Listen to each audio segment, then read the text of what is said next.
Thank you for joining the Art Gallery of Regina for a panel discussion on Saskatchewan modernism and how it relates to our current exhibition, Elevate Holon, featuring works by Peter Tucker and Nikki Middlemiss.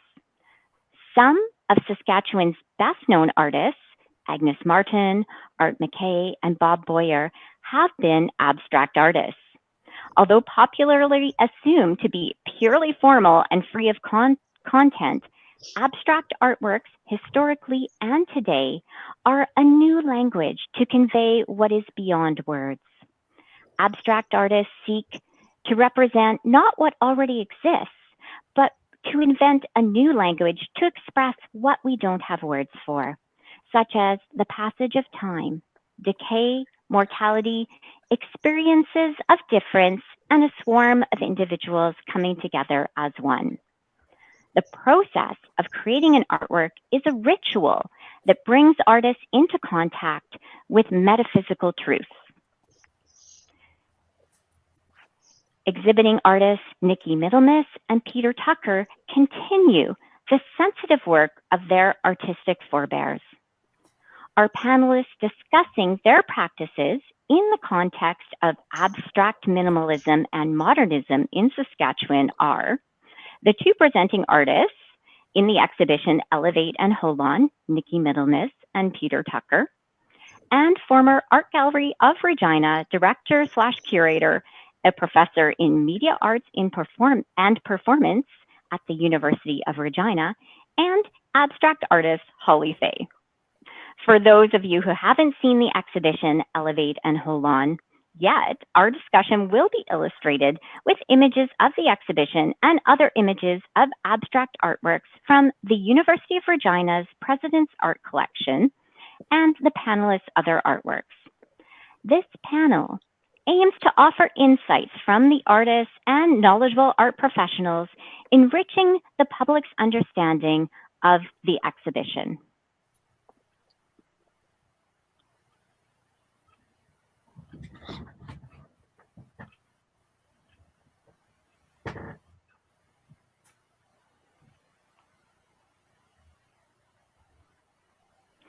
Born and raised in Regina, Nikki Middlemiss received a bachelor's degree in visual arts from the University of Ottawa in 1999. Her art has been shown in galleries and artist-run centres across Canada, including solo exhibitions at the Kelowna Art Gallery in 2017 and Montreal's McClure Gallery in 2021. Nikki has lived in Montreal since 2000.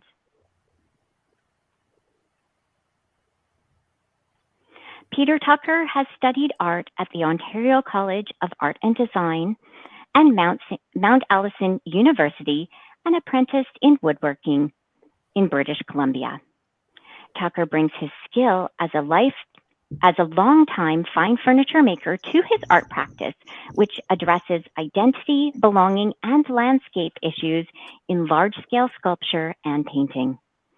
Tucker exhibits with Slate Fine Art Gallery in Regina. His recent solo exhibitions include Predisposition at the Moose Jaw Museum and Art Gallery and Disposition at the Art Gallery of Swift Current.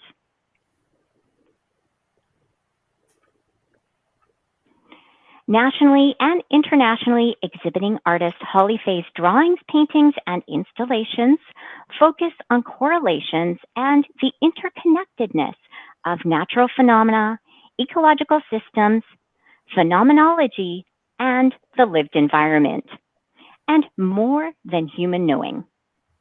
Fay received an MFA from the University of Ulster in Belfast, Northern Ireland, and a BFA from the University of Regina. Fay's artworks are held in numerous public art collections. She teaches painting, drawing, and professional practices in the Faculty of Media, Art, and Performance at the University of Regina.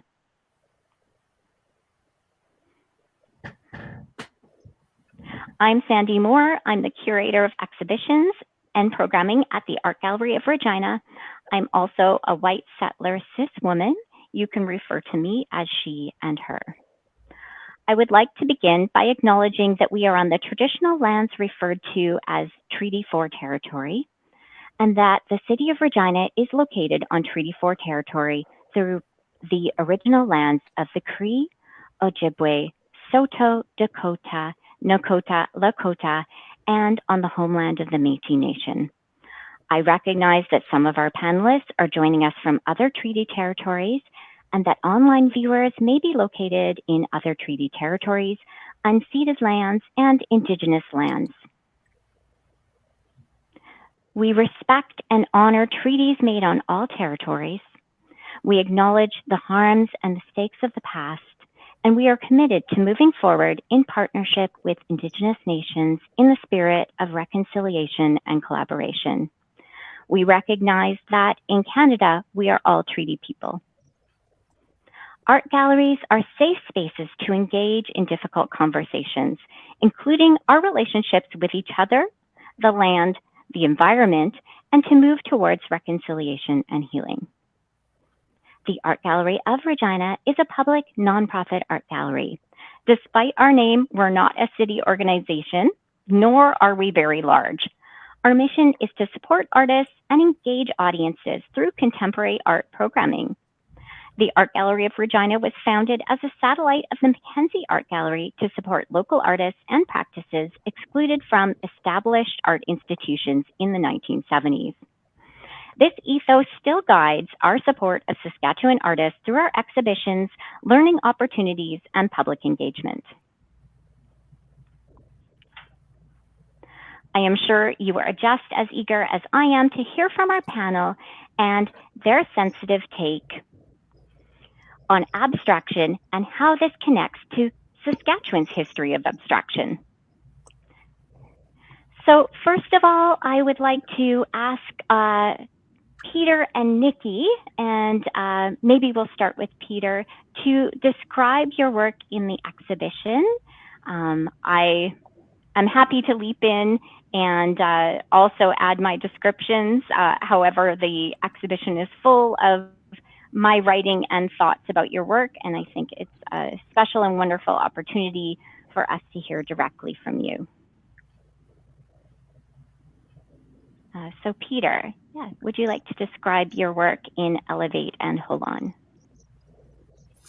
Well, the work is a hanging sculptural piece. It's hung on a aluminum framework and has, I think, about 7 different types of wood: black walnut, black cherry, Spanish cedar, jahara, mahogany, basswood. I think that's about it. Is that right?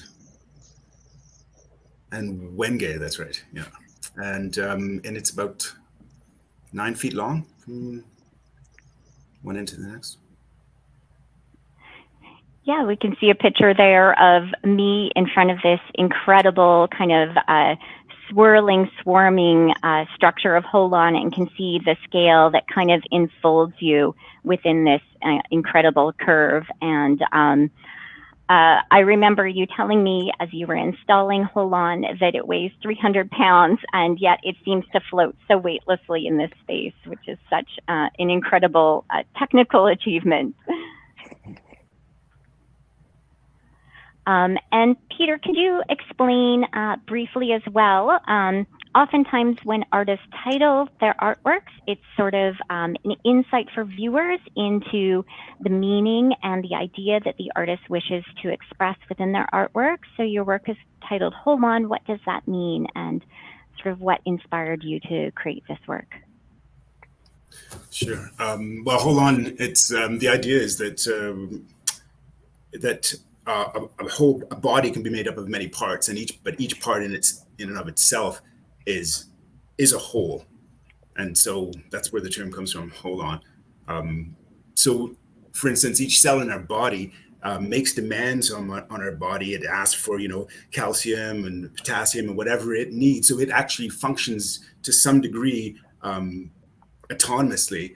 Because it's not like our minds have to constantly be thinking about each cell in our body and giving them what they want, but at the same time they make up a larger body. each organ in our body does the same thing, and yet it's part of a larger whole. I think the whole world is made up of this, and even our lives are made up the same way, including our thoughts, including our personalities and our identities, because our identities are made up of all these different experiences that we have, these different stories that we collect, and different relationships that we have. That's what creates a life. But this is pervasive throughout all of nature as well. The murmuration of birds, the schooling of fish, how beehives work. It's just a pattern that's pervasive. And for me, being mixed race and adopted, it's something I've always explored, is this connectedness, because I felt so disconnected for a large portion of my life. I'm kind of fascinated by how things collect, or how things come together, and the attractions that are between so many aspects of not only our lives, but again, pervasive throughout nature. Yeah, I think it's really wonderful, and it's the kind of experience that so many gallery visitors are gratified to have, is to see this optimistic envisioning of social inclusion, a kind of radical social inclusion, where every individual piece, its difference, is recognized, appreciated, and valued, while being integrated into this larger structure as an integral component. Thanks, Peter. So maybe Nikki, if you would like to also describe your work in the exhibition, for example, title, material, size, and form, and I'll leap in again as wished. Sure, thanks, Sandy. The work in the exhibition, titled Elevate, are large-scale drawings that are made with spray paint on tracing paper. As is often the case with my work, I use the repetition of line, to create complex surfaces where it's not always entirely clear what has happened to make up the drawing. To speak a little bit about my practice in general and how it relates to Elevate, the themes that come up that are common to this work as well are process, pattern, which I think I share with Peter, also transformation, and ultimately time. Not necessarily the time that it's taken me to complete the works, but rather the quality of time that is spent in the studio, engaged in a creative process, often using repetition. Also time on a longer scale, as observed in the changing of seasons, and even in the built architecture of the city and the history that is contained in that architecture, in observation.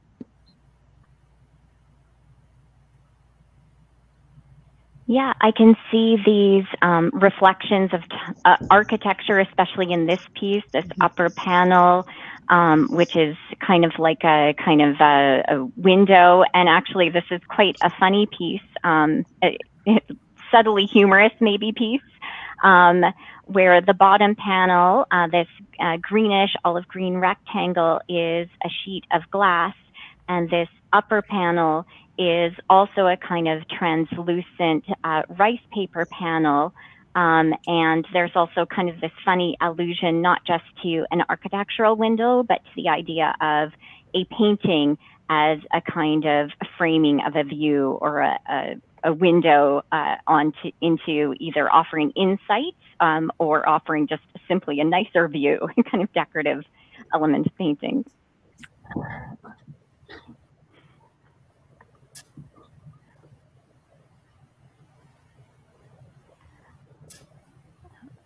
And I am going to then pass us off to Holly. And Holly, can you describe, you are, as I mentioned, not one of the exhibiting artists, but the former director, curator of the Art Gallery of Regina, and also an abstract artist.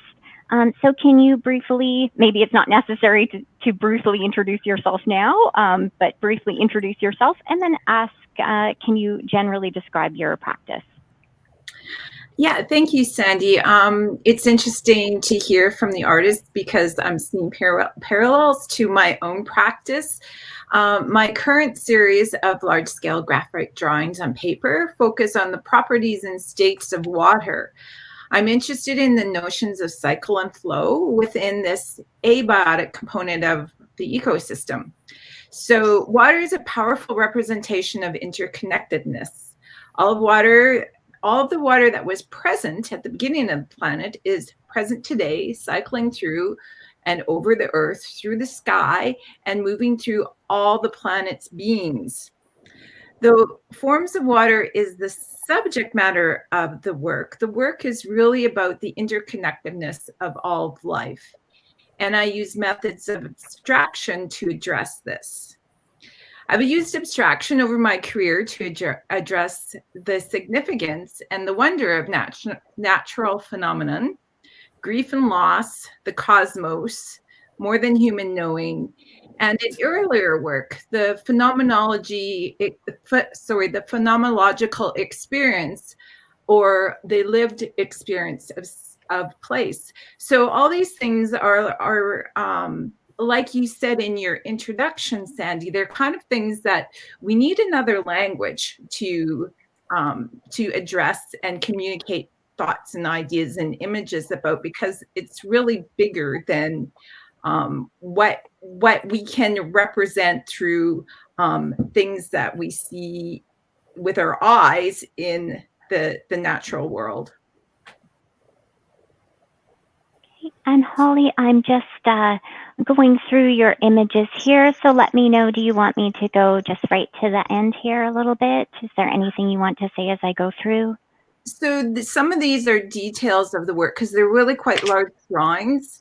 They are 5 feet by 9 feet, and they're made with layers and layers of powdered graphite that I use in both a subtractive and additive method to create the images. These, I mean, there is identifiable aspects to this, like there is things that you could identify as maybe clouds or mountains, but I'm trying to suggest flow and that kind of energy and movement throughout deep time. So I also will overlay lines to kind of break up that traditional landscape space, of that recessive space that kind of puts the viewer on the outside as overseer. So I'm trying to break up that notion and really focus on the cycle and the change and the flux of this natural phenomenon. And there's other pieces in here too. These are also graphite, and I experiment with materials quite a bit. Lately, it's been graphite. So those last ones were, I was working with methods of really trying to build up the graphite so that it had this dense, rich, matte surface without that gleam. So we know, graphite can take that kind of metallic look. So yeah, I experiment a lot with my materials as well. Similar, I think, to Nikki and Peter. Super. Thanks, Holly, and thanks, Nikki and Peter. Yeah, we're going to get to material and process shortly, but I do have a question for the panel, and we can start with Nikki. And my question is, do you consider yourself to be an abstract artist? And what does the term abstraction mean or suggest for you? Thanks, Sandy. I consider myself to be an artist who works with abstraction, but I am not necessarily hard-lined about always using abstraction. It has been, my work for the past perhaps 10 years or so has been exclusively non-representational, but it's not something that I necessarily see carrying out as a religion or something like that. I guess I mentioned non-representation too. I think the word abstraction for me always sounds a little bit historical or possibly old-fashioned. To me, I prefer to consider my work non-representational, and that I'm not seeking to recreate or present anything that actually exists physically in the world. Super. Thanks, Nikki. Maybe I'll shake things up and ask Holly. I think I maybe know the answer. Holly, do you consider yourself to be an abstract artist? And what does the term abstraction mean or suggest to you? No, I don't consider, I use abstraction, but like Nikki, I don't consider myself an abstract artist. I'm an artist who uses abstraction. I find that, yeah, there's issues around the term, because I think it becomes conflated with non-objective or non-representational or even formalist, and all those, they're similar, but there's slight differences in all those things.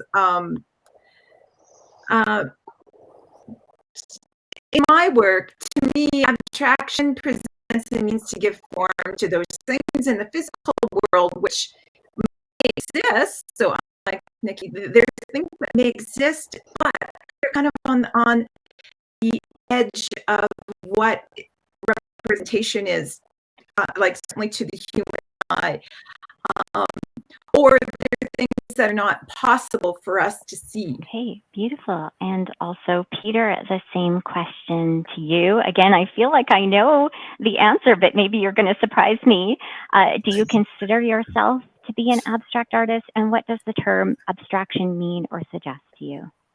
I think that's already been answered. I think Holly and Nikki, I would agree. I don't actually think about it. I think I've stopped using any kind of labels to describe my work. It's about the process more than anything. That's for other people to, I think, talk about or examine as to what they think it is. But yeah, I just don't see the point. Okay, excellent. So again, new question for all of our panelists. Artists have long made use of abstraction to invent a new language for what is beyond words, such as metaphysics or spirituality. And some examples of this from Saskatchewan's history of modernism could be Art McKay,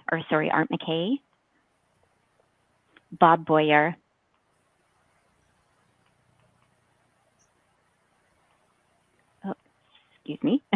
Agnes Martin, and Kenneth Lougheed. So what do you, in your work as artists, express in the spare essentials of line, shape, and mass? Is there an attempt to connect to the profound slides that I've pulled up here as some examples of more historical Saskatchewan abstraction to connect to ideas of spirituality? Art McKay, this painting here untitled Green and Brown, he considered this kind of about the existential void, to ask people to confront the void of nothingness and, like eventually death and becoming nothing in this work. And Kenneth Lougheed, this is an incredibly large painting, 75 inches by 92 inches, so much larger than the scale of a human body, say. And he really wanted people to be enveloped and kind of overwhelmed in this field of color. And these little kind of stripes of color that we see are, in a way, figures, but not recognizable human figures, but more sort of human spirits. And Agnes Martin, although it's difficult to see in this image, this is a tightly or densely packed grid of graphite lines. This is called The Tree. And Agnes Martin especially really considered that when she was making her work, that she was connecting to something that was really inexpressible. And she said she used the grid because it represented for her innocence. And she didn't know why, really. but it represented this concept so strongly for her. And Art McKay also made a lot of mandalas like this one. In some ways, I consider these a kind of perversion of a spiritual ritual, where a mandala would be made by Buddhist monks out of sand, and the process of creating it would be a religious activity. And then, you know, kind of as a parallel to our lives and our work, it would be kind of swept away. And here he's kind of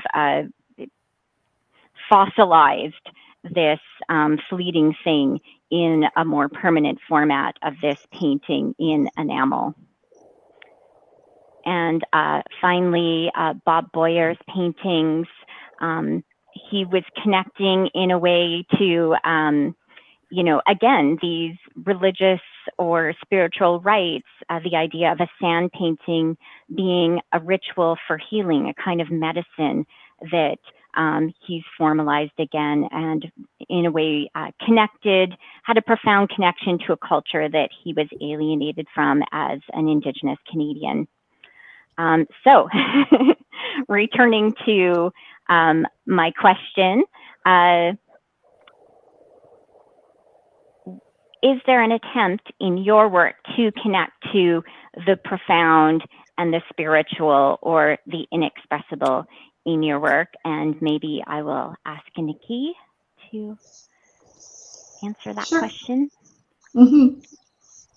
Thanks for showing those pictures of the works that are held by the University of Regina. That's really nice to see.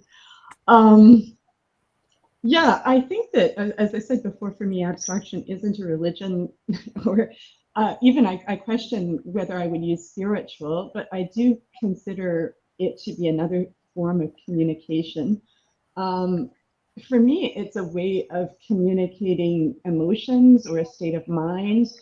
As I mentioned before, based on observation of what I'm seeing in my day-to-day life. And it's not that I'm necessarily seeking to represent the changing seasons or something, but there is something in abstraction that is about, I think, being caught up in a certain place and time.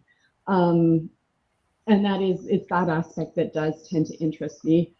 There's also a need to create. And as I said, the process of creating in the studio.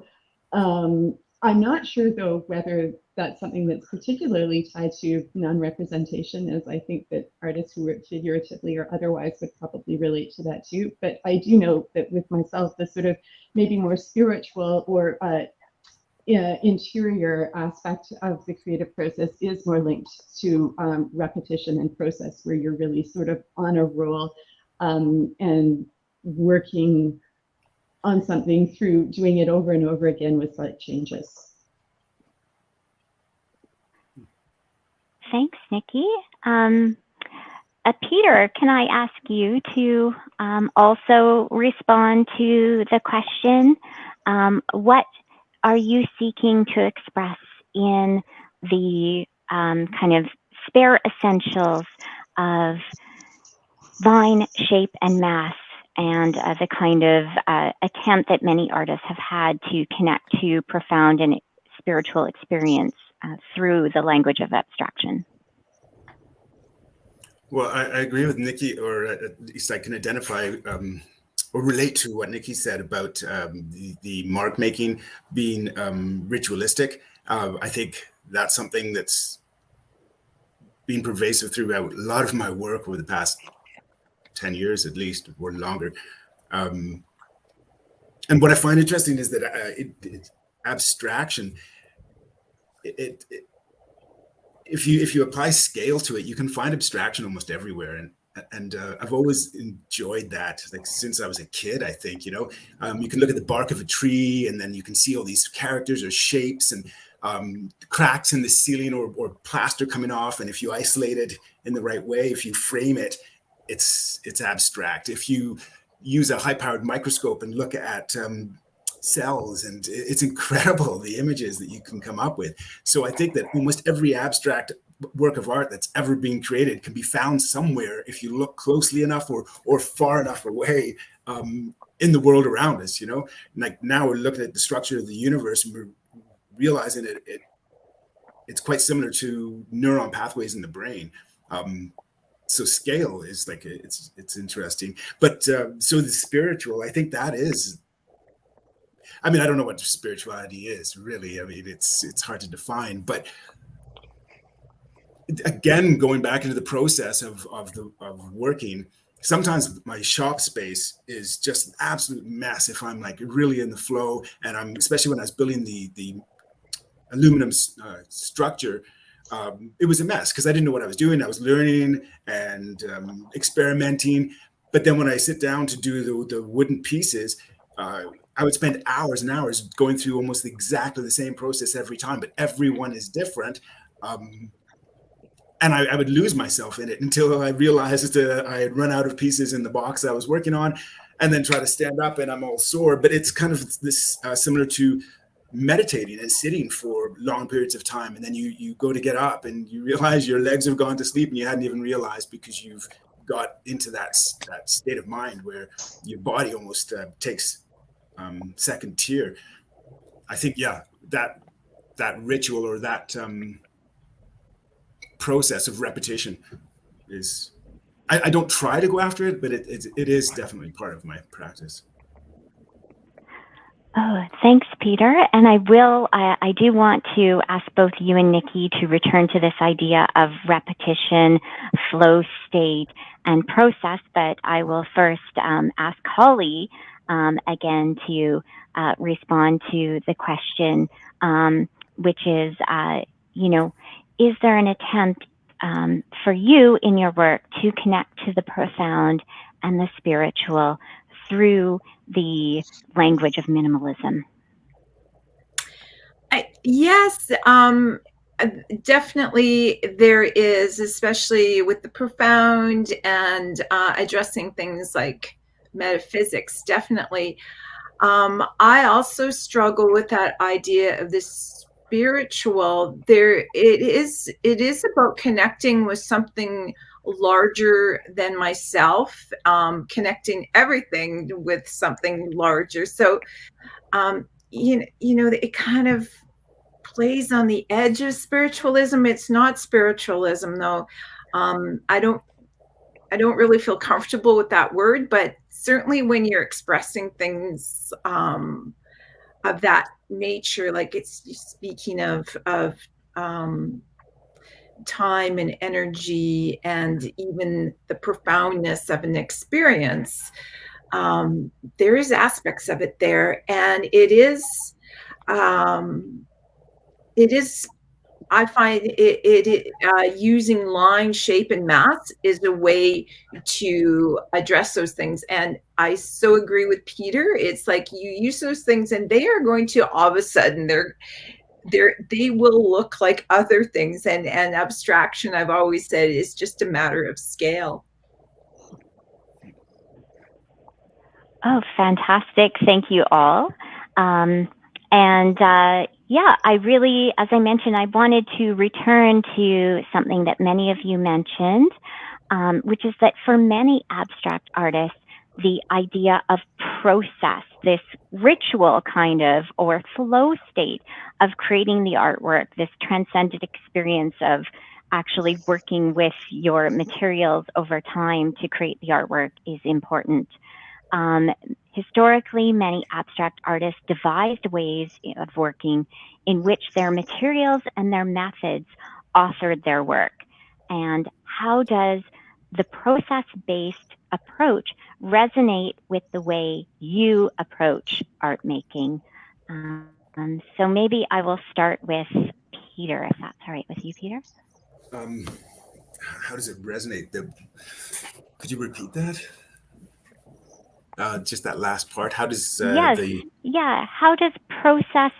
does the process-based approach resonate with the way you approach art making? So in other words, is the process an important way of creating for you? Is this, as we talked about, a sort of ritual process, or quasi-religious experience to commune with your materials and express the unknowable through your artwork? I guess the first thing that comes to mind, I guess, is that my approach to my work, I go in with my head full of ideas, full of questions and thoughts about experiences that I've had, and then I work with materials, and often they're found materials, so I'm limited by what I have to some degree, and then try to.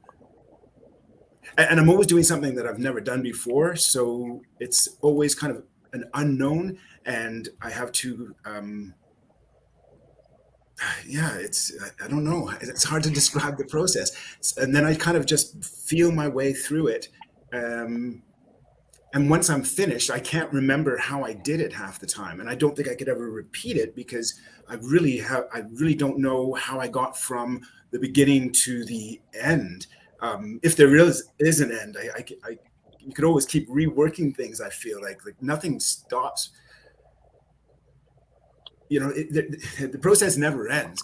There's also the decay. You could set these things out in a field somewhere and have them decay and film that and have that as part of it, and then use whatever is left and grow a garden with the soil that the decaying wood creates. So I think that my process in the shop or in my studio is the same. It's like it's just trying to navigate through the materials and through in the space with all these things going on in my head. I don't know how to describe it another way.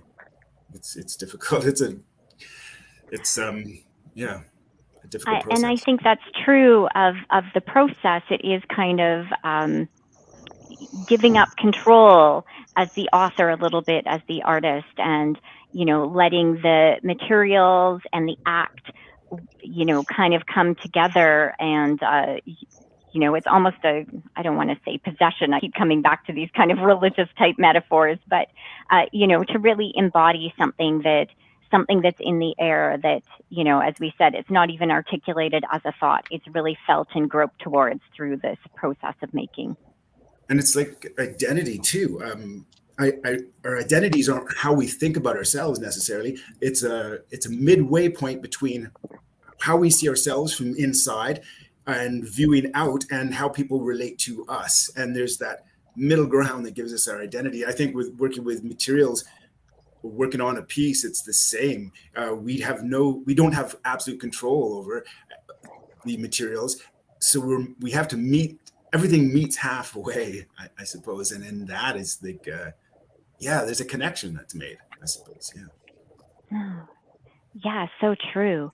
And Nikki, the same question also for you. As I mentioned, the process of creating the artwork is so important for so many abstract artists. And how does the process-based approach resonate with the way you create your artworks? And actually, maybe if you can explain how you create your artworks would be helpful. Sure. Well, yeah, I think that for one, more and more, the process of drawing is actually my primary subject. And I realize that is probably what led me to abstraction, in a sense, or non-representation. Is from the time that I've started being really serious about art making. I really had a hard time with deciding what I was going to draw, what I was going to represent. It was always what I was choosing as my subject really didn't feel like it was meaningful enough to me, like a human figure or an animal or something like that. I would always question my connection with what I had chosen to work with. And I found that really what I wanted to do was to be drawing. And so I think that that's the linked process in my work, is that through using repetition a lot of the time and going about a work where I am responding to my materials, I've arrived at what I'm really wanting to do and talk about, which is the experience of creating. So in terms of how the works were made, with the works in the exhibition, Sandy, did you want me to talk about that, or? Yeah, that would be fantastic if you want to briefly describe how you go about creating, or how you went about creating the works in the Elevate series. Yeah, I think that with those, I had been working with the grid for a long time, and I was wanting to use the repetition of line with something that was that allowed for more basically reach and expansion, and energy. So these are all based on curved lines that are repeated within the image itself. It's the same curved line that is often reflected and so forth. I do start out with creating these ideas through Adobe Illustrator on the computer, just because it allows me to quickly flip and change shapes and lines. And then I just start masking out the lines on the tracing paper, removing and sort of improvising as I go along. And then I spray the tracing paper with aerosol spray paint, and the humidity causes the paper to warp and crease. So that's one of those aspects of the process where, as you go through and work with your materials, you learn things that your materials can do that are somewhat surprising. And I think that's motivating for me to discover how my materials can behave differently than what would expect. And I think that that is one of the things that does bring artists to work with process. Super, thanks, Nikki. And then I invite Holly to also let us know about the role that process plays in your art practice. And if there's any particular image you want to go to, just let me know. Okay. Yeah, absolutely. Process is resonates with the way I approach my art making. When you're working with abstraction or abstracted form, you don't have a roadmap or you don't have a model. So I think exploration, like you don't have this thing that you know that this is what this is supposed to look like. So there is this process of exploration with your materials that I think is very important. Like I connect the process in my current work, and even the work that you're showing right now, Sandy. This working with graphite, I've learned so much about graphite in the last 10 years. The process of layering and lifting the media, and that kind of reflects the natural cycles and patterns and marks that I'm trying to have the throughout the work that kind of speaks to natural phenomenon and emergent pattern, and even with my painting, I often thought about the layering of paint, very similar to the way history of natural phenomena is buried and then revealed within the earth, like layers of paint, like on the ground, the painting surface. And I was smiling when Peter was talking, because I have works in progress right now that I am actually putting the paper buried. There's drawings buried in my snowbank right now that I'm experimenting with exposing the drawings, because my current work is about the forms of water. So I'm exposing the drawings to and drawing media to rain, humidity, and snow as part of the creative process. I'm not sure what's going to happen. So these are all explorations. And if you can go to the very last images, Sandy, they're those black ones with, these ones. I was this is earlier work that I was exploring with, and then I couldn't get the paper I was using anymore, but I'm going to try and continue this.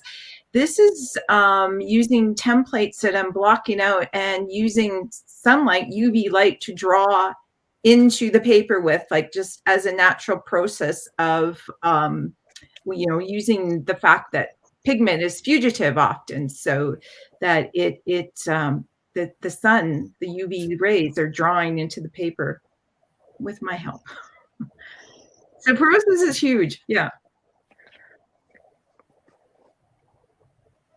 Oh, wonderful. Yes, obviously it's very interesting that everyone seemed to think or not really identify as an abstract artist, but all of these things that were very critical to how abstract artists in the modernist period were redefining the field of art, and the role of the artist are very kind of central to your practices. And sort of based on that, this is something that I suspect people might not be so allied to this idea. So there is a historical association between Saskatchewan and the art critic Clement Greenberg. Among the ideas espoused by this powerful theorist was that painting could be reduced to its most basic components: pigment and ground, meaning the canvas or other wooden support that the painting is made upon. And that at this point, it was at its most truthful and most profound. And I will share some more examples from the University of Regina's President's Arts Collection that I think, many of these artists actually had personal experiences with the theorist Clement Greenberg at the Emma Lake Artist Residencies. So this is Yellow Peak by Kenneth Lockheed. So for example, this is a painting in the color field tradition, and the aim is to immerse the viewer in color and reject illusionism, perspective, and a sense of space, illusionary space, but almost creating a sense of real and boundless space.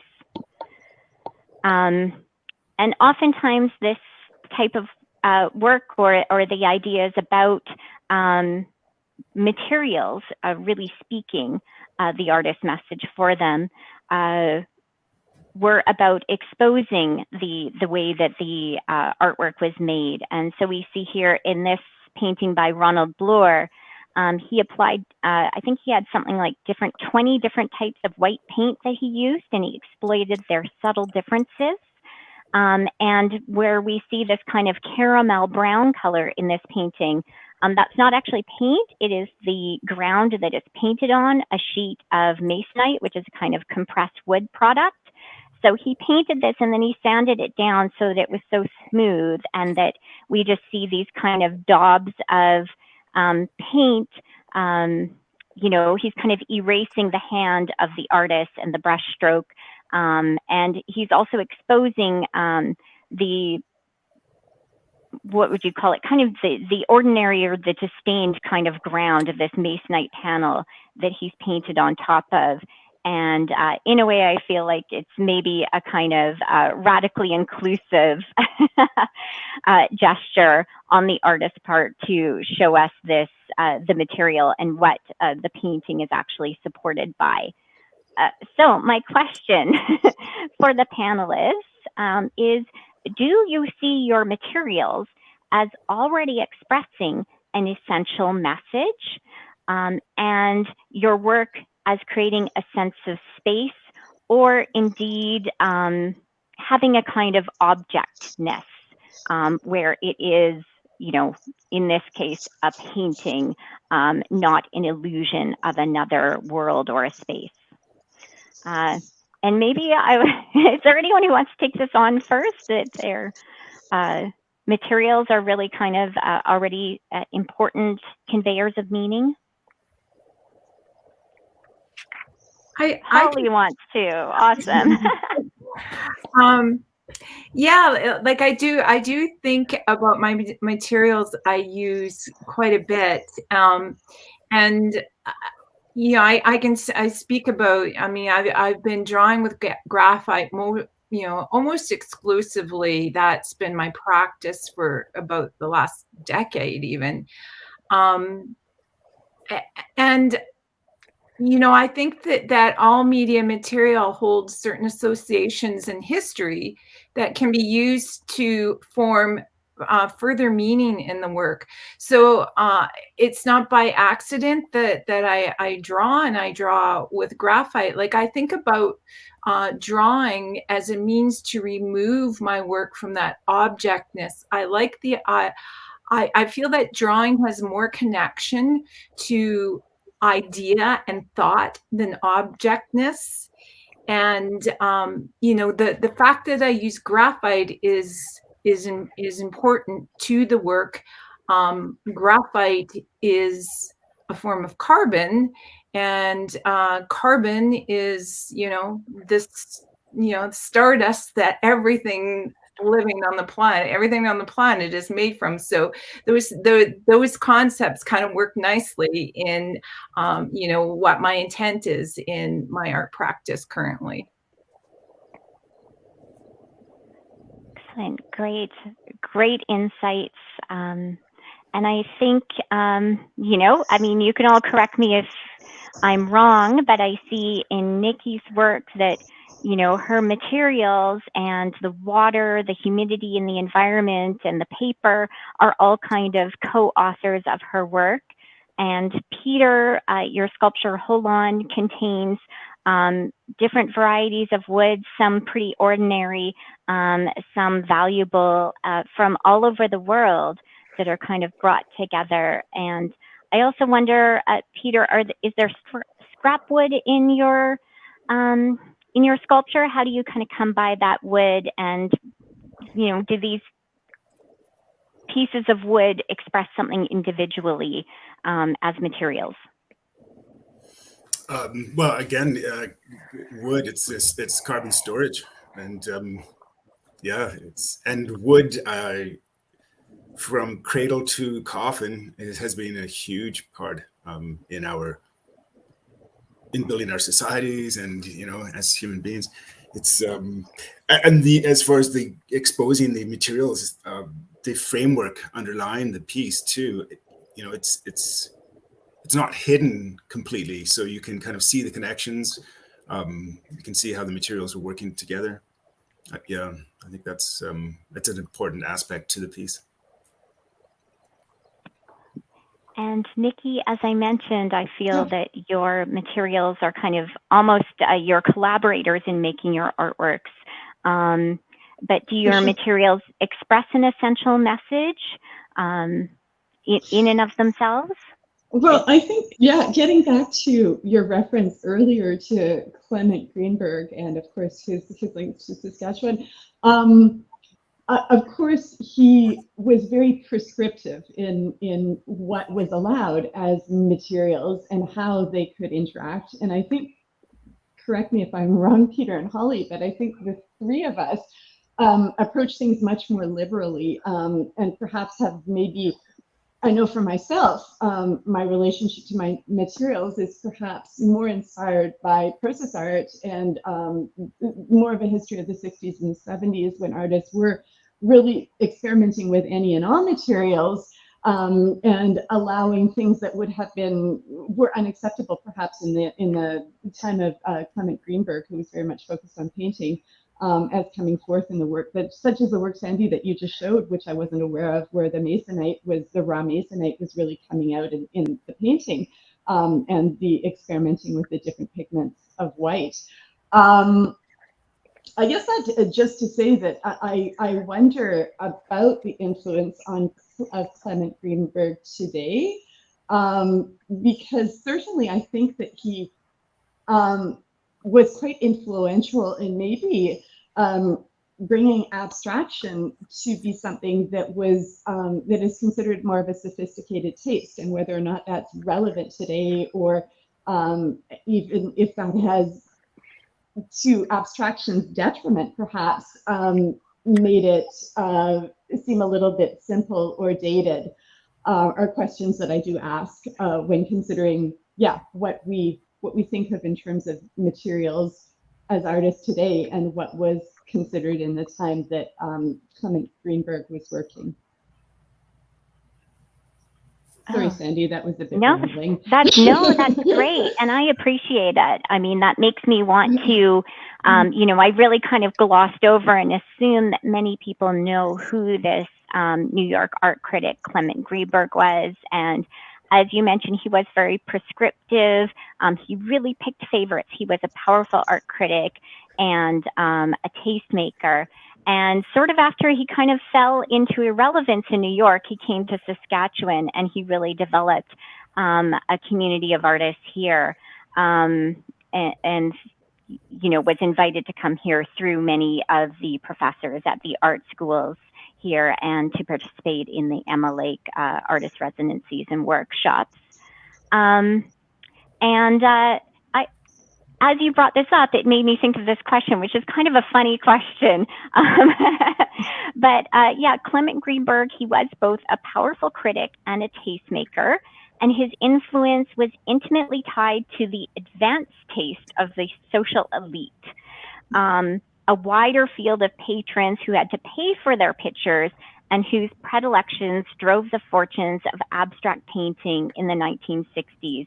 And again, this is a kind of art world that is very different from the one that we inhabit today in Canada, where the public granting system kind of makes it possible for artists who are not making work that appeals to the art buyer to be able to create work and to experiment. Anyways, the relationship between post-war abstraction and its patrons has been analyzed by art historian T.J. Clark. And he wrote, seen in its normal surroundings, past the unobtrusive sofas and the calla lilies, as part of that unique blend of opulence and sparseness, which is the taste of the picture buying classes in America, the paintings come to function as the visceral come spiritual upholstery of the rich. And while we can see the art historian T.J. Clark's distaste for the art market and artworks as home furnishings, I also find his comments off-puttingly elitist. Whereas galleries are like temples for art where nothing exists except for the reverent attention and experience for the artwork, how do you imagine your works existing and coexisting with other works, artworks, and furnishings in non-gallery spaces? So maybe anyone can jump in on that, if it is something you imagine.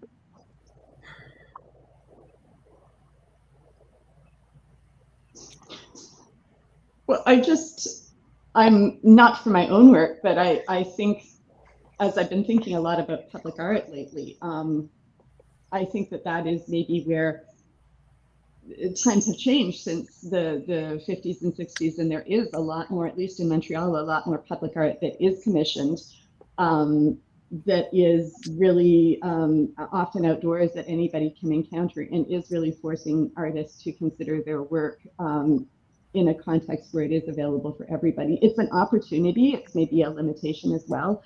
But yeah, that's what comes to mind myself.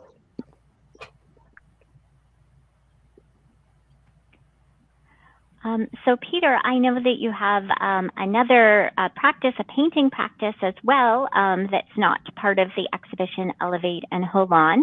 And you do have a commercial dealer, so people do buy your artworks. Do you have any sense of, you know, the difference and, you know, maybe a sense of either what sort of ideal scenario you would like your works to be encountered in, appreciated, and understood in, and what it might mean for, instead of a kind of relatively empty gallery space where the attention is solely on the work, to have them existing in a more domestic, or as Nikki mentioned, a kind of public space where they could be existing along things like stoplights and park benches. Well, I think the pieces that I've been working on lately are oriented towards public spaces, larger spaces. But the work that I do in painting is more representational. It's more accessible, as they say. And I have no problem with that. People see, there's two camps, or there seems to be two camps, and representational art is frowned upon. But I think that in a world where we're using so many devices right now, we're using so much technology, and technology is really hard, and it actually doesn't have a humanistic aspect to it. That's been taken out. I noticed it when I was doing woodworking in Montreal years ago, that the use of CNC machines to create signs, even for storefronts. You could tell from a distance that technology had been used, and it's taking away something that we don't necessarily recognize. Coming from a crafts background, you can see how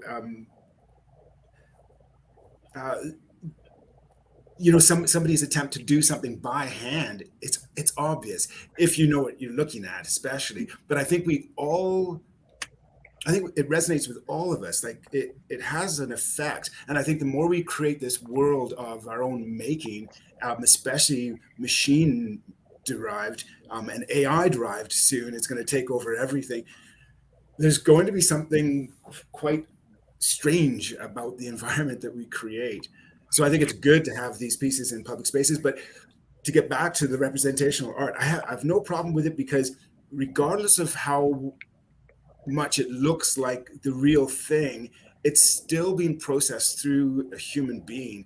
And although we can't tell the difference, you can. If you take a picture of something and then you photocopy it 20 times, it's going to start to degrade, but it's still going to hold it to a very confined aspect or confined similitude, like it's going to be a replica. But when somebody, unless you project it and you paint verbatim, but when you try to interpret it through you become the medium through which that you become part of the process. And I think that regardless of how tight it is, you can still tell that there was an attempt to do something, to process an idea, a thought, or even just an observation of a scene. And I think that has value. And so I have no... So your artwork's becoming the what the critic or the historian had called the visceral cum spiritual upholstery of the rich.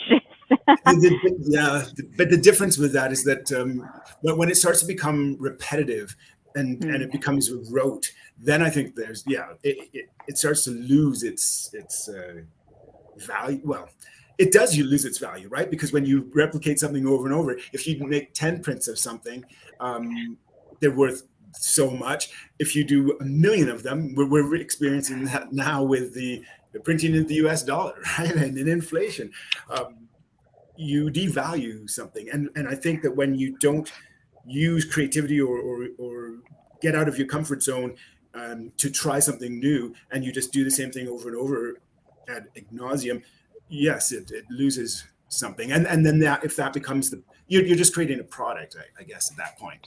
But we need right. Yeah, there's value in terms of its value in the market, the monetary market, and then there's the value in terms of expression and the way that people connect and can learn something unexpected or see their own experiences reflected, sympathetically inhabit your experience. All of the important social reasons that we value art. Yes. Well, I feel like we might have already engaged with the idea of process quite a bit, but I wanted to return to it at least just briefly. There are, and as we talked about off the top, the work of minimalist, modernist, abstract artists, was really important in terms of changing a lot of ways that artists work and the artists created their work, and part of that was valuing process as well as materials. Although no one on the panel really wanted to identify as an abstract artist, it is important to note, and Holly did note this, that abstraction can often be conflated with non-representational. but abstraction is a process of reducing the verisimilitude between representation and the represented. It is not always non-representational or non-objective. And when we look at, for example, Agnes Martin's dense horizontal grids with each line made by hand, there is a sense to me that maybe there is a kind of metaphysical geometry or an affinity for ancient Greek philosophy, that the real world is a mere reflection of the ideal, and representational art is a degraded copy of a copy. We have the ideal, the real world, which is a copy of the ideal, and then the painting, the representational painting, which is a further degraded copy. So again, this returns to the notion of value and what we value in art. And perhaps when we talk about abstraction as a way to connect to something that we don't have words for, it could be perhaps closer to representing the ideal. At the same time, Martin and many other artists of this modernist period refer to the arduous and repetitive method of creating their artwork as a kind of religious rite, where they could enter into a trance or a flow state. And also here, as we had also talked about a little bit, how the materials also had an opportunity to kind of become co-authors of the work with the artist. So we see one of Ted Godwin's tartan paintings, A Fine Fall. This was painted with like a paint roller brush and different transparencies and opacities of media. And you can see the kind of drippiness and the bleed is an integral part of the work, that, you know, he doesn't exercise strict control on the media. And Art McKay's impenetrable image, which is this kind of all of traces of the artist's hand actually working the canvas have been erased because it's been smoothed down. So yeah, as I mentioned, I think we might have already covered this, but if you didn't get a chance to talk about, you know, this kind of transcendent state of actually creating the artwork, and perhaps I think all of you, it's very important that you touch the material with your hands. You spend so much time really intimately, physically connecting to your materials, whether it's Peter hand smoothing all of these pieces of wood that are kind of the size and shape of the space that's enclosed by two enfolded palms. Or Nikki, even though your process begins with this careful designing in a vector graphics program and taping out, that really, you know, it's this kind of collaboration with materials and even with the humidity in the air or some that's artificially induced to create an almost sculptural quality to your drawings. And Holly, I assume also your drawings are massive, and I assume that there's quite a bit of kind of rubbing this loose pigment into the paper, kind of a massage of sorts. It's quite an intimate relationship evolving between you and your work. So maybe I'll start with Holly. We'll go in reverse kind of order. Holly, Nikki, Peter. Sorry, what was the question again? Yeah, sorry. What is my question? You know, what does this long relationship with your materials and perhaps a kind of trance or a flow state play in your practice? Right. Yeah. You know, I think this is something that many artists speak about, being in the flow. And I think it's just that place that you're engaged intensely with the work and the process. And it's not that the intellect is abandoned. Your intellect is there guiding you, but it sort of takes back seat while allowing you to kind of deal with your materials without restrictive rumination or overthinking. And as we talked about earlier, I think that's really part of this exploration. And when you're first working with ideas and you're searching for the answers in the materials, I think you get into that flow space. And I think Peter was talking about this, and then I know that we think good things might happen to that, and then it's to go back and, okay, now I have to repeat that. And it's sometimes hard to get back to that space because the flow isn't the same. But I really think it's something that, like, many artists, like not just visual artists, but many artists experience that. Oh, yeah, great. I love this searching for the answers in the materials. And Nikki, is that something that kind of reflects your experience of making as well? Well, for sure. I mean, working with the materials is very important to me. Probably most of what I'm ever going to do in art is going to have to be hands-on. I think there's like tremendous opportunities for technology, actually. And when we were talking earlier about where one envisions or could envision our work or whatever, I have, with the pandemic, really thought about things differently in terms of the artwork that I've been able to experience online or so forth. And I have recently this year done a commission project that came out as a video, my first video. And so that was surprisingly a very creative process that I was really able to engage with and really refer to other influences such as literature and other artists who work in video or performance through my work.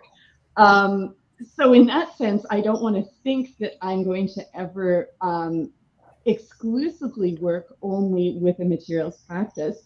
But at the same time, that sort of pleasure of being in the studio and touching your materials and working with them in ways that they are basically moving. In my case, as I add water to them or whatever, they're moving and transforming in front of me.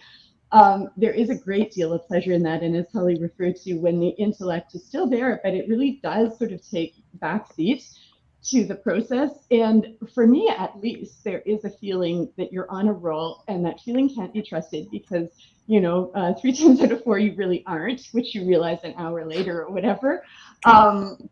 But there is a pleasure to that. I mean, I don't know, the quote that you read out about Agnes Martin or whatever, I don't know what her experience was like. She was diagnosed with schizophrenia, but it does. I think there is still something of what she describes and what comes through in her work, which I think that I at least do experience in the studio. Yeah. And I think it's important to bring it back to this intimate sense of touch that you develop with your materials. And Peter, is that important to your process? I feel like you always are kind of feeling your way a little bit. You have knowledge of your materials, and yet it's literally feeling your way through your work. Yeah, well, the process is extremely important. I mean, a lot of the techniques that I use to create sculptures in wood, I've learned over decades of working with wood from building furniture years ago. And you're always touching the wood. In fact, your hands are a better indication sometimes of what's going on with the wood than your eyes, right? You can actually feel slight anomalies with your hands and not even be able to see them. And I really enjoy that process of working with materials, and then all the technique and skill that I've developed takes a back seat. I don't think about it. It's just there, and I'm thinking about the piece in front of me, and especially working that large, it becomes quite and working over long periods of time, like having a piece in the shop for 6 months. It becomes part of your life, or it becomes my kind of like a roommate. I come down in the morning and reintroduce myself or say hi, and I enjoy that process, actually. I love the intimate relationship with your materials over time expressed as your roommate, and Holon would be such a roommate. Yeah. Well, I'm going to take us back to, one of my questions that I wrote down. It might be a strange fit, so we'll see where it goes. But many prairie modernists, notably Regina's Ted Godwin, use abstraction to create a sense of place in the landscape. Sorry, I'm just going to pull up the correct image here. And Terry Fenton, writing about modernism on the prairies, states that in the 1950s, abstraction was in the air. It favored large-scale schematic organization, cubist design, and the exploitation of accident and chance. And I feel like some of you may relate and reject some of those ideas. Landscape painters responded to its influence, meaning modernism's influence, even while decrying its dominance. Senior artists responded in mid-career, while many of the younger ones started in abstraction and turned to landscape later. Most were encouraged to discover new approaches to Canadian landscape by the fact that prairie subjects had been passed over by the group of 7 who had dominated Canadian painting before the war. And I think that, you know, as artists, Nikki, who was born and raised in Regina, and Holly and Peter as artists who are currently based in Saskatchewan, that this Saskatchewan landscape really had, you know, not really been considered worthy of representation in art is a kind of important point. And the role of an artist to kind of make place and kind of reflect experiences and what it means to be located here. A very different take on the influence of modernism in Saskatchewan is written about by Maureen Margaret Marchand in, I think, her master's thesis, where she asserts that in abstraction mad Saskatoon, and I believe this was in the mid-1980s, she says, what I did not find was an art establishment in any way concerned with the question of whether it should be trying to give to the larger community through art a way to make sense of this place and an understanding of what it means to be from and have a life lived in it. And therefore, my question to the panelists is, does your artwork create a sense of space or place? And this here is an image of a kind of a post-abstraction work by Ted Godwin, Moab Memory #1 from the City of Regina's Civic Art Collection. And this is reproduced outside the Neil Balkle Civic Art Center, where the Art Gallery of Regina is located. And, oh, sorry, I took that off. I didn't mean to do that.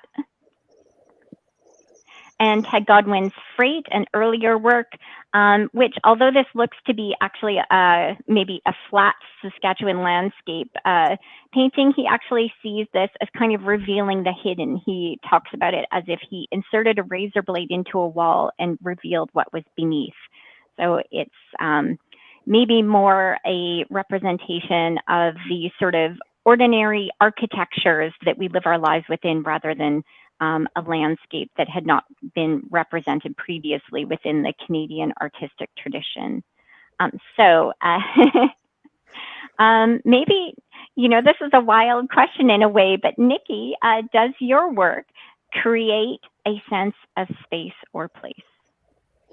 I don't know what others experience, but I do know that growing up in Saskatchewan, and I lived there until I was 20, has had a huge influence on my own practice. And I still, even though I haven't lived in Saskatchewan for years, I still see that influence coming out in my work in surprising ways that I recognize. So it's I guess it's a clue or a key to myself. I don't know to what extent it is to other people. I've worked a lot with the panoramic format in my practice, even when I've used mediums like photography or recently video.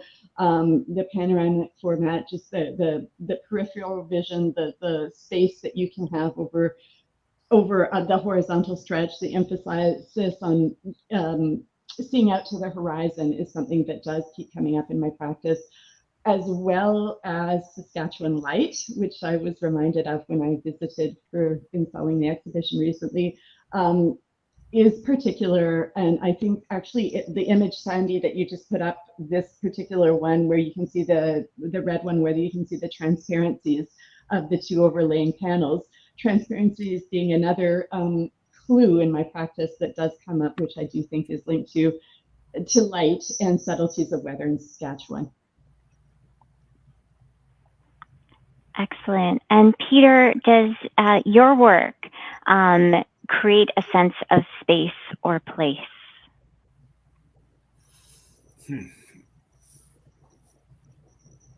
I mean, I think it might be about creating less a representation of place as a landscape, and place, at least for Holon, as, you know, kind of social place and belonging. Yes, yeah, I think so. And just because it's it's sculpture too,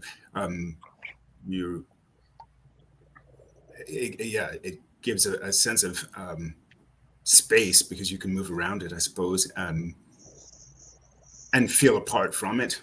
But as it pertains to the Saskatchewan landscape, I'm not sure. I don't think so. Yeah, there could be something in sort of, in a way, the vastness of it. And Holly, does your work create a sense of space or place, you know, engaging with the, you know, landscape or the social fabric of Saskatchewan? It has. I mean, I have, you know, now it's quite, you know, it's a longer career now. So I have many different projects within that practice. So it definitely has in the past. And I didn't add any images of these ones, but yeah, there is bodies of work that I am addressing just that thing. And one body of work called Plains was about Saskatchewan, and it was about you know, kind of phenomenology, but also I also have an interest in my practice that kind of breaks down those traditions of landscape. So it was me trying to dress this place without relying on those kind of, again, that recessive space. It was, and I also had another body of work ages ago called Translating Place, which is, you know, very similar, using abstract form like color, form, line, marks in the paint to suggest a certain place, a sense of place. Right. Yeah. And I think it's important, you know, and laudable that none of you are addressing place in a kind of a stereotypical notion that locating yourself in Saskatchewan is not about making an image of a grain elevator, that it is really more about an experience of being located here, and, you know, what that can mean socially, or an experience, as Nikki had mentioned, of this unique quality of light, which I was speaking with a photographer from Mexico who said when she moved here, she was absolutely obsessed with the quality of light here. You know, there is something, you know, and in a way, even, you know, our landscape is kind of this minimalist canvas in Saskatchewan. Now I have 3 more questions, but we're like getting a little bit long here. So maybe I will just ask the panelists. I'll read out the questions, and maybe you can let me know if you want to go ahead with the questions or skip them. So one of my questions is, because abstraction lacks a clear real world referent, it can be open to misinterpretation. Are there any misreadings of your work that you would like to take the opportunity to dispel right now? I didn't have a lot to say about that one. That wasn't Okay. myself one that resonated a lot, but no, but others. All right. It looks like that was like not an important question, so that's great. And moving on, this again, anyways, are there works of modernist abstract art that you appreciate or that have been important to your development as an artist?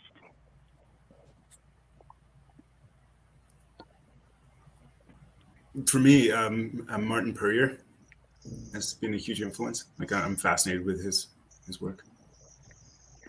Can you describe Martin Puryear and his work, Peter? Puryear. Yeah. Well, for one, he's black and worked, I guess, in the 60s, early 70s. I mean, he's still working now. They're large scale wood sculptures. Often he uses different materials. I think a lot of it has to do with identity. His craftsmanship is incredible. So yeah, they're hard to describe. They're large, very complex pieces.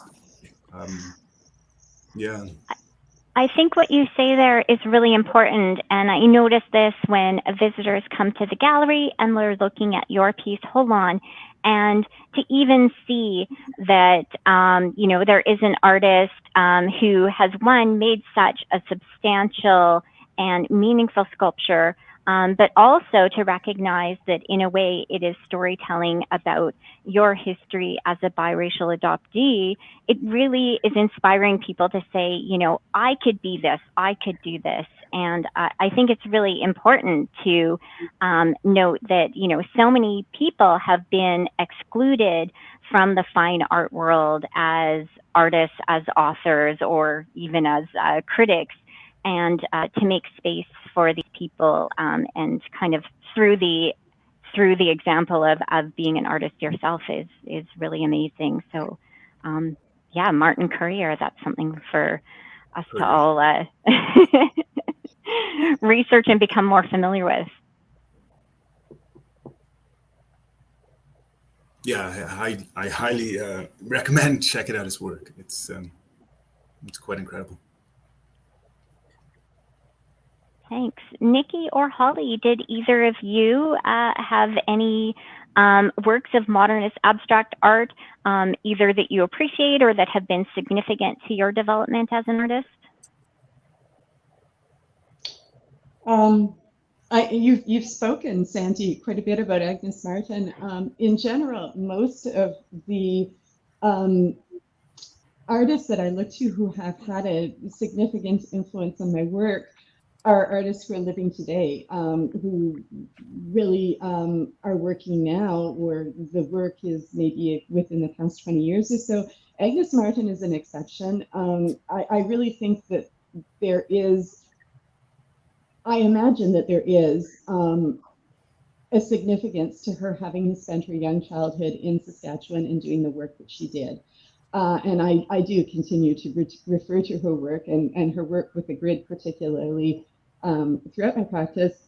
Other than that, as I said, there's a lot of Quebecois painters who have influenced me who are working today still. More contemporary influences. Excellent. Yes. And Agnes Martin, although she really only spent her very early childhood years in Saskatchewan, she was kind of a self-mythologizer and really kind of proclaimed herself to be a Saskatchewan artist because she felt that this was so important to her identity.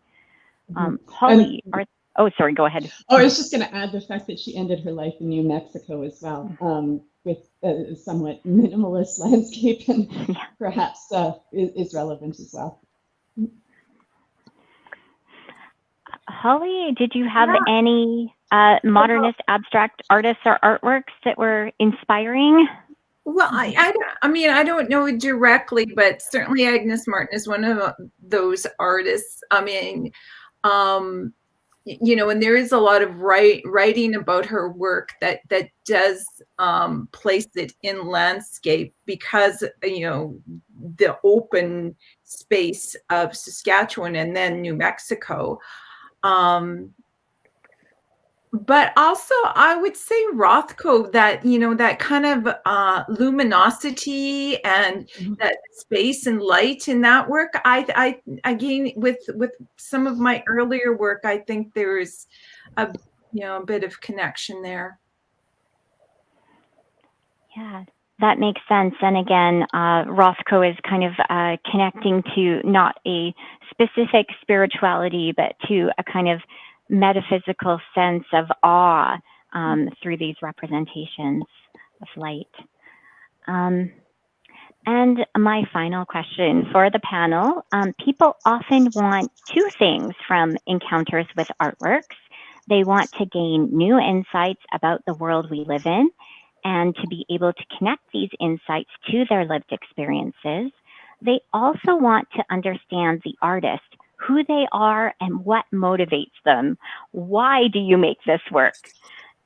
What can people learn about you and learn to experience about this time and place we live in a new way through your work?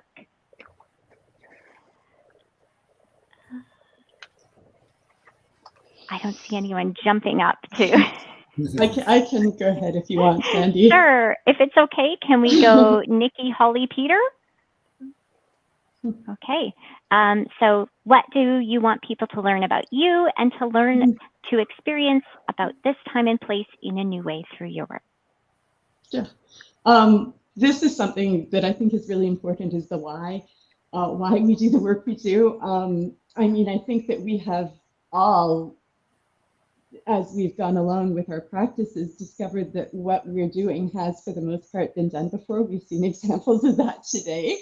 And I think that I've been really considering myself that what changes is why we engage in the processes that we do, why we make the formal choices that we do, make the material choices that we do in our practice.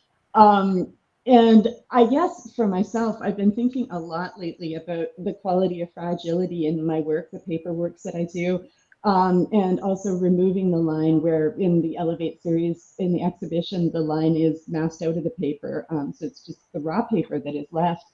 And I've been wondering why I've been doing this. And I think for myself, it has to do with the specificities, of the world that we're living in. And whereas other artists have worked with negating the line before or erasing the line, I think for myself, it's that and the fragility of the work is linked to my concerns about ecology and climate change. Now, whether this is communicated to anybody who looks at my work, I somehow doubt it, but I'm communicating that to myself, I guess, in doing the work. So what has to happen then, I guess, is for us to use the language that we're using now to, through talking and writing and so forth, if we want to push that further. But I do think that as artists, what we're doing is sometimes communicating to ourselves what's important to us. And I don't know what others think about that. Yeah, I mean, well said. And yeah, I think that you really gave us a valuable and concise insight into Elevate, the series of drawings in the exhibition. That the fragility of your drawings is really underscoring the fragility of our climate and environment. Holly. Yeah, I mean, what people learn about me, I guess the same, like they'll learn about my interests and my concerns, which much like Nikki have to do with the ecology and the natural world, climate crisis, and how I think and feel about it, and what I'd like for them to think about, or what I want to do through my work is to make connections with the viewer. You like specifically into using these quite humble materials, like graphite on paper, There's nothing new about that at all. So I feel it's quite accessible to people. So using these humble materials to speak about quite considerable things, like climate change, like ecology, like our existence. Yeah, the real existential questions that, again, everyone is wrestling with those in our daily lives, and it's important to kind of relate to the other people's struggles with the existential through their work.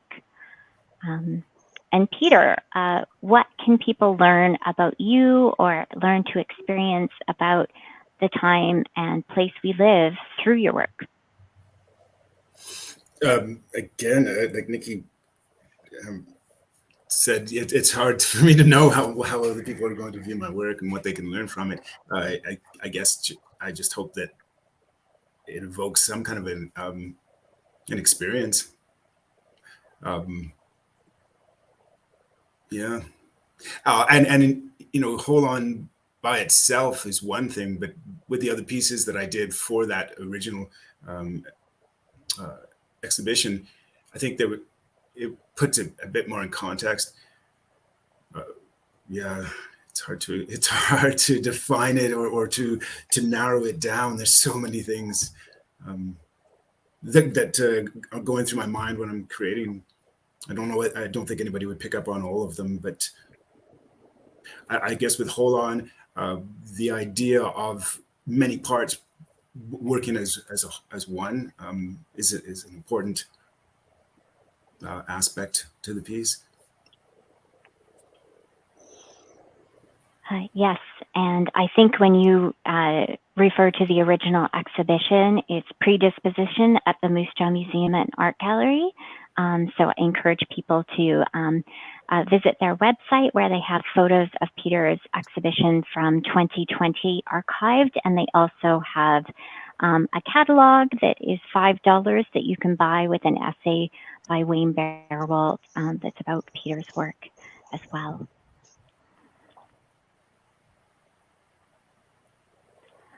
So that is all of my questions. So I would like to thank Holly, Peter, and Nikki for discussing their work and the influential and perhaps problematic history of modernism and abstraction in Saskatchewan, as well as its current relevance. I also want to thank Sue from Saskatchewan Deaf and Hard of Hearing Services for providing the ASL interpretation. And I'd like to thank Don Hall for photographing our exhibitions at the Art Gallery of Regina. The Art Gallery of Regina, as I mentioned in our introduction, is a nonprofit public art gallery that programs contemporary art that tells the stories of Saskatchewan artists and those from adjoining treaty territories. We are grateful to our core funders, Saskatchewan Arts and the City of Regina, who enable us to make our exhibitions free to the public while compensating artists for their work. We also would like to thank Alex King and the University of Regina's President's Arts Collection for permitting us to use images from the permanent collection for the educational purposes of this panel discussion. And I especially thank you, the viewer, for taking time to watch this recorded panel discussion. You can support the Art Gallery of Regina by becoming a member, donating, or both. Visit our website, www.artgalleryofregina, for details on becoming part of our gallery's community and more information about Elevate and Holon and the Art Gallery of Regina's other programming. And I will maybe also offer this opportunity for our panelists. If there's anyone you would like to thank, I believe, Nikki, you have a funder to thank. Yeah, I'd like to thank the funding that I received for the exhibition from the Conseil des Arts et des Lettres du Québec. And thank you, Sandy, for organizing this, and for Peter and Holly. This has been very fun. It really has been a fun discussion. I thank you all for giving so generously of your time and of yourselves, both through sharing your art practice and sharing your thoughts today.